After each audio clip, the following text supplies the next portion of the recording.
Bütün alemde senin şenine şayan. Gel eyle nevaziş, gel eyle nevaziş, mene bir bu selebinden. Çünkü güzelim bu sesidir aşık ehsan. Çünkü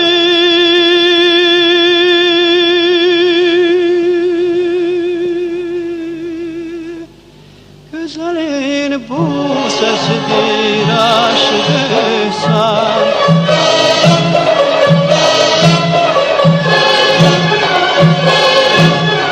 Sordum ki gönül hardadır, aldım bu cevabı.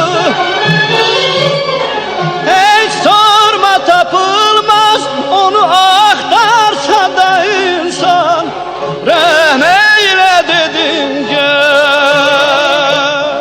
rehm eyle dedim, sev kimi gözyaşını töktüğüm. Gel gavnimle oynama.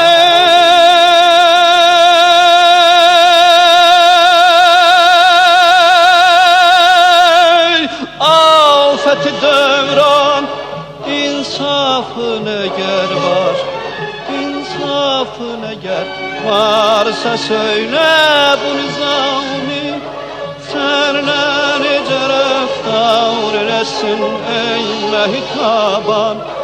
Senle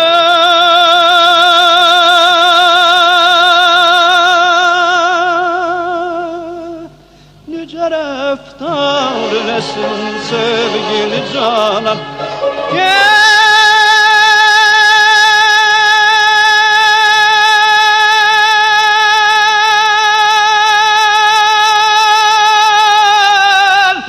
sevgili canan.